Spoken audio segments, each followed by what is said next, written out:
साथियों, हिंदुस्तान के मशहूर व मारूफ फिल्म अदाकार और हमारे एक अच्छे दोस्त इरफान खान साहब का इंतकाल हो गया। अल्लाह ताला उनकी मग़फ़िरत फरमाए। पिछले 1.5 साल से बहुत ज़्यादा बीमार थे। हिंदुस्तान की तारीख में उनका नाम बहुत इज्जत के साथ और एक बेहतरीन अदाकार के रूप में याद किया जाएगा। खैर, मैं आज साथियों आपसे गुफ्तगू कुछ करना चाहता हूं कि पूरे मुल्क में और क्या पूरी दुनिया में कोरोना के साथ लड़ाई हो रही है, लेकिन हमारे मुल्क में हमारे मुल्क के गरीबों के साथ छल हो रहा है। किस तरीके से देश के अंदर काम हो रहा है उसकी छोटी सी बात भी आपको बताना चाहता हूं। प्रधानमंत्री जी ने ऐलान किया लॉकडाउन, तो लॉकडाउन हो गया। प्रधानमंत्री जी ने 5 ट्रिलियन इकोनॉमी की बात की थी, बड़े चिल्ला चिल्ला के जोर से 5 ट्रिलियन इकोनॉमी की बात हो रही थी, लेकिन 3 महीने आते आते डीए कटने की बात हो गई कि सरकारी कर्मचारियों का डीए काटा जाएगा। और अभी कर्मचारी बेचारे हिसाब नहीं लगा पाए। मैं बता रहा हूं हिसाब, उनको हिसाब लगा लें। एक कर्मचारी जिसकी तनख्वाह लगभग 50,000 है, उसके पास से 3,76,000 रुपया कट जाएगा। 3,76,000। ये 3,76,000 रुपया काट करके आप इनके तो पेट पर लात मार रहे हो, और इसी वक्त में आपने 68,000 करोड़ रुपया माफ कर दिया। मेहुल चौकसी का भी माफ कर दिया, नीरव मोदी का भी माफ कर दिया। और कमाल की बात है, देश के सबसे बड़े राष्ट्रभक्ति का सर्टिफिकेट मांगने वाले बाबा रामदेव, जिन्होंने इस संकट की घड़ी में 1 रुपया भी खर्च नहीं किया, 1 रुपया भी कहीं खर्च नहीं किया, बाबा रामदेव ने रुचि सोया फैक्ट्री को खरीदा और उसका 2200 करोड़ रुपया माफ करा लिया। किसान के पास आज भूखे मरने की नौबत आ गई, लेकिन किसान के कर्जे के ऊपर ध्यान नहीं देंगे, क्योंकि किसान को तो इन्होंने हिंदू मुसलमान में उलझा दिया।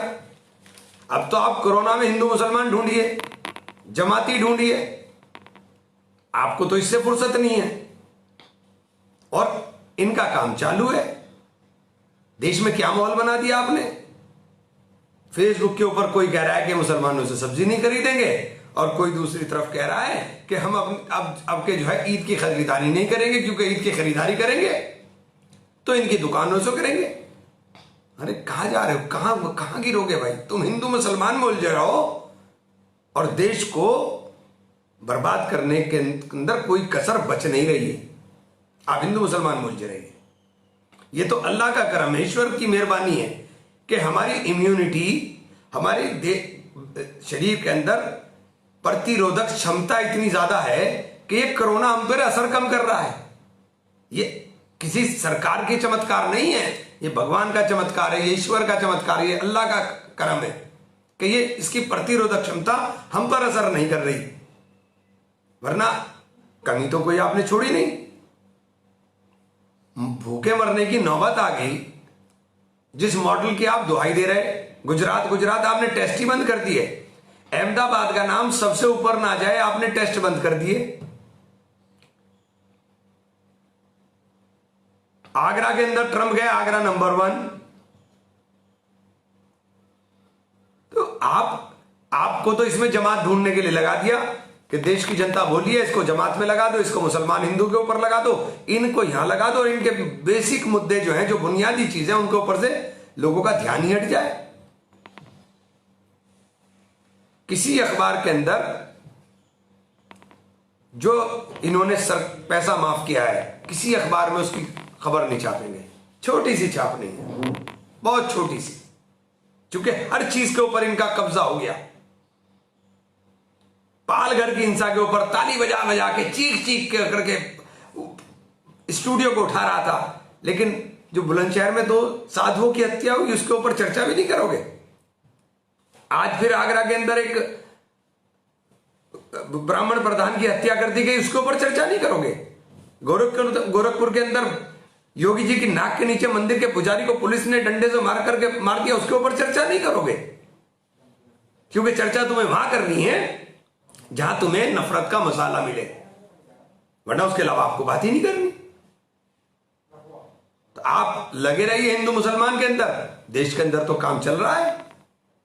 बाबा रामदेव तो सबको राजभक्ति का सबक पढ़ा रहे थे, अब गायब है। आटे के ऊपर कितने पैसे बढ़ा दिए, जरा कैलकुलेट करके देख लीजिए कि बाबा जी को कितना फायदा हो रहा है। भगवे वस्त्र पहनने से केवल संत नहीं हो जाते, भगवे वस्त्र का सम्मान, उस रंग का सम्मान उस तरीके से करना चाहिए जो उसके बारे में लोगों की विचार है, उसके बारे में जो हमारे पुराण शास्त्रों में, पुराणों में कहा गया है।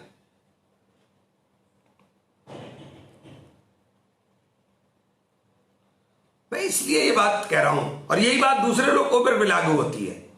मैं टीवी के ऊपर बैठ जाएंगे, बस फलाने मौलाना फलाने मौलाना फलाने मौलाना, ये दिहाड़ी के लोगों ने, जिनका इस्लाम से कोई मतलब नहीं, बस दिहाड़ी के मजदूर हैं, चैनल वालों ने रखे हुए हैं, बस इन्होंने पूरे मुसलमान की तस्वीर पेश कर देनी, जबकि मुसलमान का वो तस्वीर है ही नहीं जो आप दिखा रहे हो, ना उनको इस्लाम के बारे में जानकारी।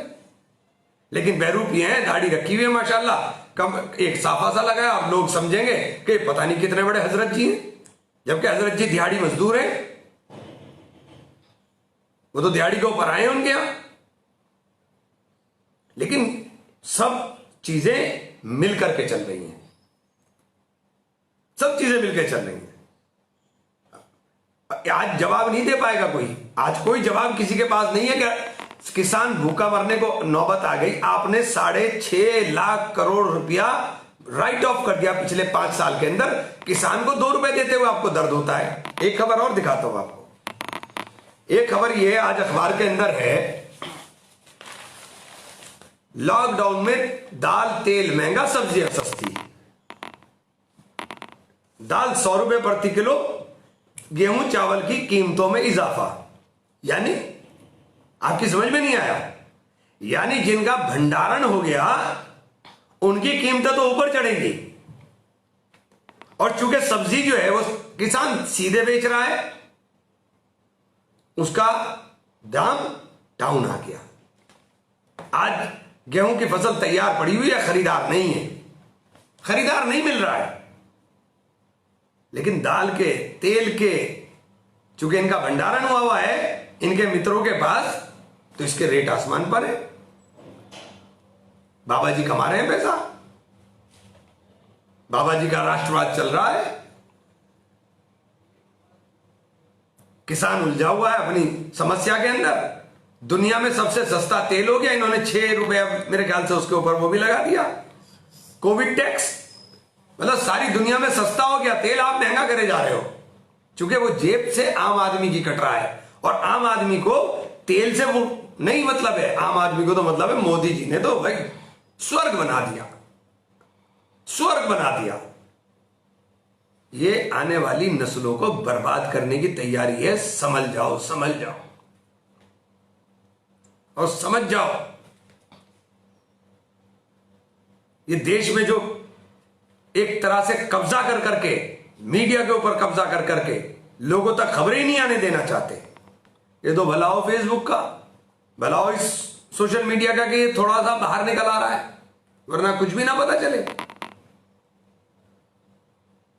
मैं इसलिए आपसे कह रहा हूं कि इस कोरोना की लड़ाई के अंदर ये जो मोड़ दे करके और खूबसूरती के साथ खेल पीएम केयर फंड बना दिया, प्रधानमंत्री राहत कोष पहले से मौजूद, क्योंकि उसका ऑडिट होता है तो वो ऑडिट में ना जाए, पीएम केयर फंड बना दिया, इसका ऑडिट ही नहीं होगा।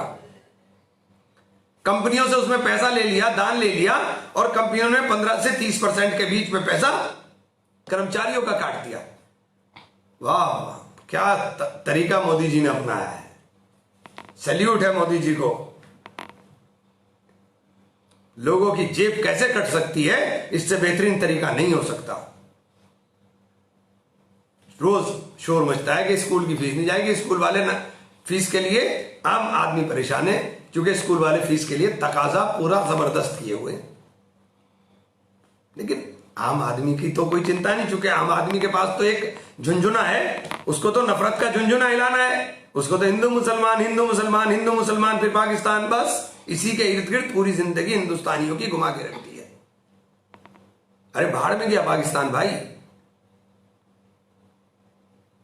मेरी सेहत पे कोई फर्क नहीं पड़ता कि पाकिस्तान में आबादी है या बर्बादी है, देश के किसी भी आदमी की सेहत पे नहीं फर्क पड़ता है, लेकिन मेरी सेहत पे फर्क पड़ता है जब मेरे देश के अंदर बर्बादी आती है।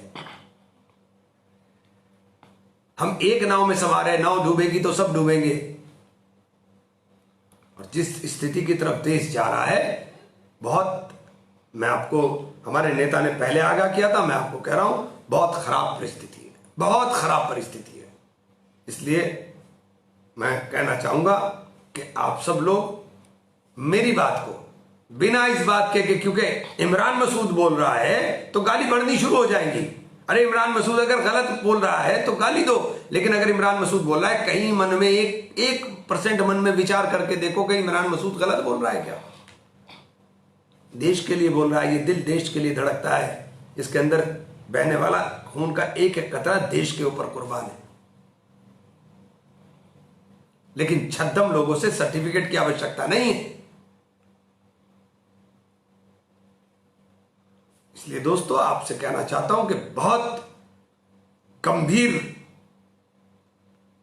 विषय मैंने उठाया है, इसके ऊपर चिंतन करिए, मनन करिए, और ये जो सांप्रदायिकता का जहर देश के अंदर घुल रहा है, इस सांप्रदायिकता के जहर को साथियों धोने का काम करें। मैं इसलिए बात कह रहा हूं कि ये सांप्रदायिकता में आपको उलझा करके देश को नीचे से खोखला किए जा रहे हैं। अगर देश का आम आदमी मजबूत नहीं होगा तो देश कैसे खड़ा होगा? जब मजदूर के पास पैसा तब होगा जब किसान के पास पैसा होगा, किसान के पास पैसा जब होगा जब उसकी फसल के दाम सही मिलेंगे, उसकी फसल के दाम जब सही मिलेंगे जब देश के अंदर पैसा होगा। ये पूरी कड़ी से मिली हुई है कड़ी। चंद लोगों के हाथ में पूरा देश चला गया। इस लॉकडाउन के बहाने ई कॉमर्स कंपनियों की चांदी लगा दी है। रिलायंस ई कॉमर्स ला रहा है, हो गया है फ्लिपकार्ट के साथ या किसके साथ उसका समझौता। बैठिएगा छोटे व्यापारी घर, ये दुकानें बंद करा देंगे तुम्हारी। बहुत कूद कूद के नारे लगाते हो ना, मोदी जी मोदी जी, ये दुकानें बंद करा देंगे तुम्हारी, कारोबार कहां से चलाओगे? सब काम तुम्हें, पूरी गुलामी रिलायंस की कराने की तैयारी है।